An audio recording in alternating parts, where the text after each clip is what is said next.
Steel for humans, silver for monsters. We know the mantra. We know the scars, the yellow eyes, and the two swords on his back. Geralt of Rivia is one of the most iconic figures in modern fantasy. But a Witcher is not defined by the monsters he kills, but by the world that created him. Many players entered the Witcher universe through the games, but the games are actually just a sequel to a Polish book series by Andrzej Sapkowski. To truly understand the story we are about to tell across this series, you cannot just start a new game. You need to know the history, the heartbreak, and the politics that set the stage for Geralt's return. The world of The Witcher is not a high fantasy fairy tale.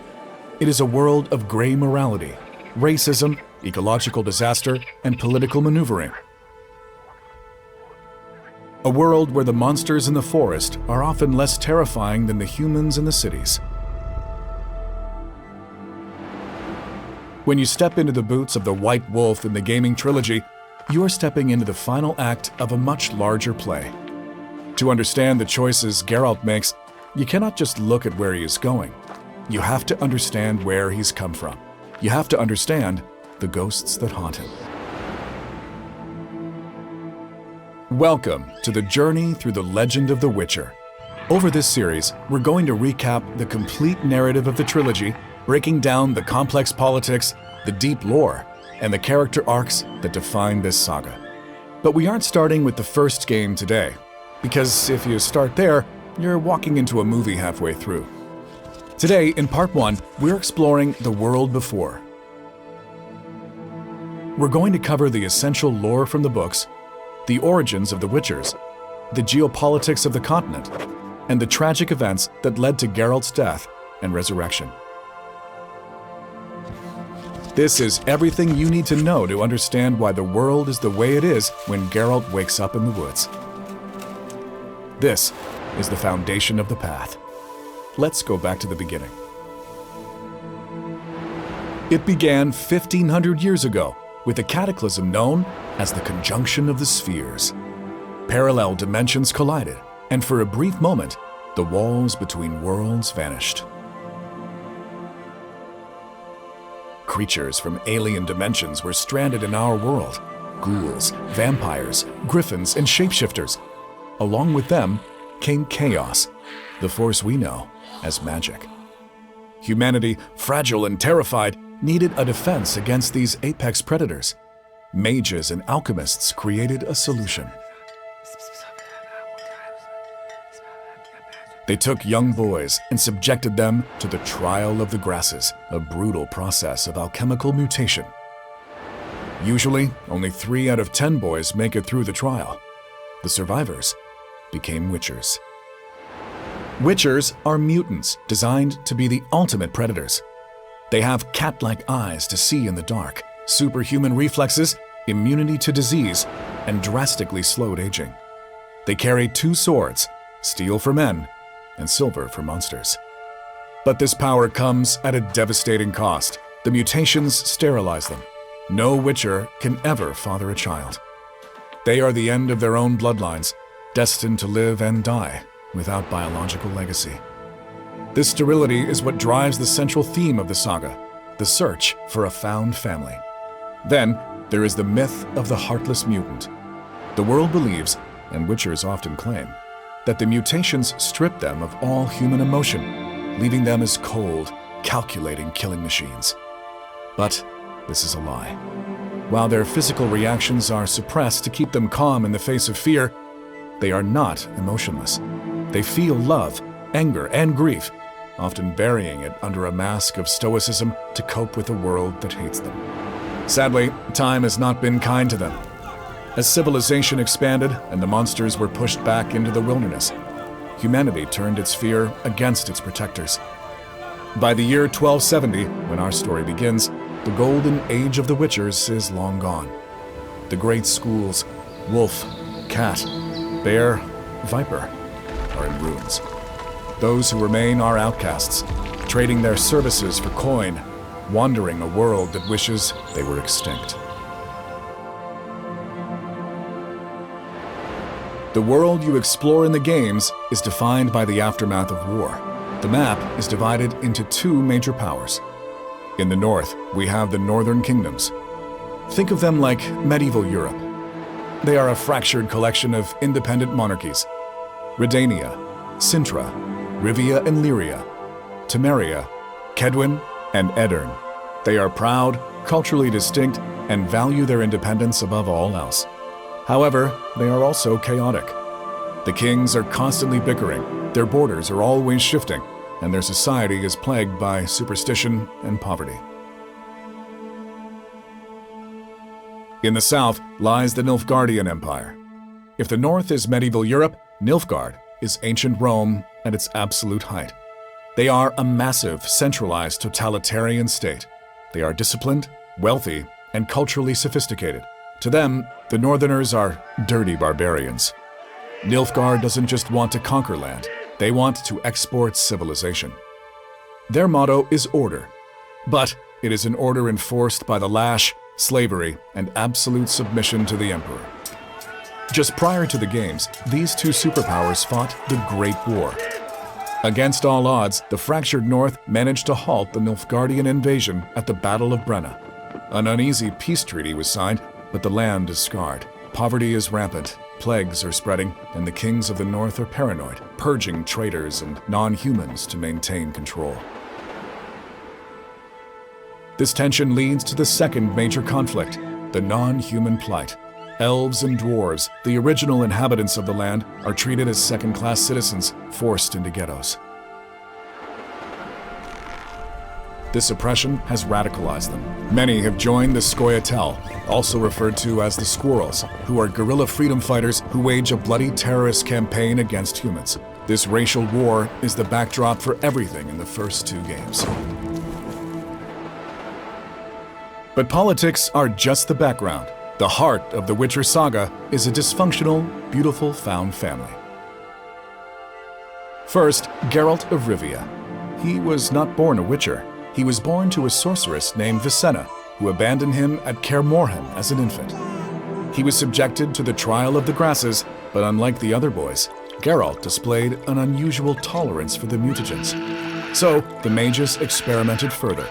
They subjected him to extra, more painful mutations. This stripped the pigment from his hair, turning it milk white. He is a mutant among mutants, a man abandoned by his mother, forever seeking a place to belong. Second, Yennefer of Vengerberg. Before she was a powerful sorceress, Yennefer was a hunchback, abused by her father and sold to the magical academy of Aretuza for less than the cost of a pig. Her beauty is a magical creation, a painful transformation she underwent to correct her spine and jaw. But magic always requires a price. Like witchers, sorceresses are sterilized during their ascension. Yennefer is driven by a desperate, often cold ambition to regain the one thing she traded for power, the ability to be a mother. Their fates collided in the town of Rinda. Geralt and Dandelion accidentally unleashed a djinn, a powerful genie. Yennefer tried to capture it to heal her own infertility, but the creature was too strong. It was going to kill her. To save her, Geralt used his final wish. He wished for their fates to be bound together. The djinn couldn't kill her because it couldn't kill its master, and Geralt tied his life to hers. They have loved and hated each other ever since, constantly questioning if their love is real or just magic. And finally, the child who binds them, Ciri. Cirilla Fiona Ellen Rhiannon is the Princess of Sintra. But more importantly, she is the carrier of the Elder Blood. She is the descendant of the elven sorceress Lara Dorren. This genetic trait, which skipped generations, grants her immense magical potential and the ability to travel through space and time. This makes her a living weapon, hunted by every king and mage on the continent. So how did a Witcher end up with a princess? Years before Ciri was born, Geralt saved her father, a man named Duny, from a curse. When Duny offered a reward, Geralt invoked the Law of Surprise, an ancient custom where a savior claims, "That which you have but do not know." Moments later, Duny's wife, Princess Pavetta, revealed she was pregnant. Ciri was a child of destiny, promised to Geralt before birth. Geralt tried to run from this destiny for years, thinking a Witcher couldn't raise a child. But when the Empire of Nilfgaard invaded and burned the Kingdom of Sintra to the ground, Ciri was left an orphan, wandering the war-torn countryside.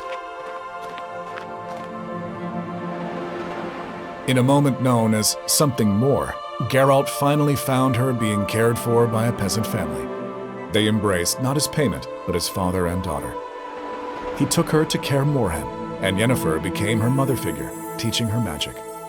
By the time the games begin, this family has been torn apart, but the threat wasn't just earthly kings, it was the Wild Hunt. To the common folk, the Hunt are spectral riders, ghosts riding across the sky as omens of war, but Geralt knows the truth. They are the En-Ele, a powerful race of elves from another dimension. Their king, Eredin, is obsessed with Ciri. He needs her elder blood not just for power, but for survival. He needs her genetic ability to open massive portals between worlds, allowing him to move his armies and conquer new dimensions. Realizing that her mere presence put Geralt and Yennefer in mortal danger, Ciri made a heartbreaking choice. She fled into the multiverse, hopping between space and time to lure the Hunt away from her chosen parents. She left Geralt and Yennefer behind, not out of abandonment, but out of protection. This leaves Geralt and Yennefer with a hole in their hearts and sets the stage for the tragedy that follows.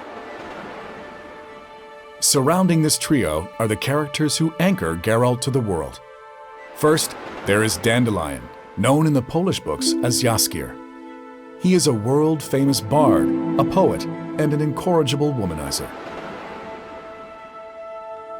He met Geralt years ago at a festival in Gulet, and unlike everyone else who feared the mutant, Dandelion saw a story. He decided to travel with Geralt to document his deeds. He is essentially Geralt's PR manager. He is the one who wrote the ballads that turned the Butcher of Blaviken into a romantic hero. He is the voice of humanity in Geralt's life, reminding him that life is for living, not just killing. Then there is Triss Merigold, a powerful sorceress and a founding member of the Lodge of Sorceresses. But her history is scarred by war. She fought in the Battle of Sodden Hill, a horrific clash against Nilfgaard where 14 mages died. Triss was so badly burned and wounded, she was presumed dead, earning her the title, the 14th of the Hill. She is also Yennefer's best friend, almost a younger sister to her. But this relationship is complicated by a secret. Triss has long harbored an unrequited love for Geralt. She has always envied what Yennefer has with him, a tension that becomes critical once Geralt loses his memory. And finally, Vesemir, the oldest living Witcher. He is a relic of a bygone era, older than Kaer Morhen's ruins.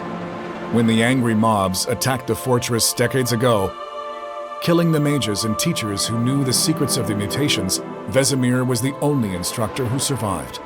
He couldn't create new Witchers, but he raised the orphans who were left, Geralt, Eskel, and Lambert. He is not just a master fencer, he is the father figure who kept the School of the Wolf from going extinct. Now we reach the most critical piece of lore, the ending of the books. This is the bridge to the games. After the Great War ended, Geralt and Yennefer tried to retire in the city of Rivia. But racial tensions boiled over. A pogrom erupted, humans slaughtering non-humans in the streets. Geralt, unable to stand by, drew his sword to defend his dwarven friends. In the chaos, he was stabbed in the chest with a pitchfork by a peasant. As Geralt lay dying, Yennefer exhausted her magical energy trying to heal him, collapsing beside him. To all onlookers, the wolf and the sorceress died that day. Ciri, appearing one last time, transported their bodies away. Legend says she took them to the Isle of Avalach, a mystical island of apple trees where they could rest together in eternity. Ciri then left their world entirely. But peace did not last. The spectral Wild Hunt found the island. They kidnapped Yennefer, intending to use her as bait to lure Ciri back. Geralt, waking from his near-death state, chased the hunt across the world. He eventually offered a trade, his soul for hers. The hunt accepted.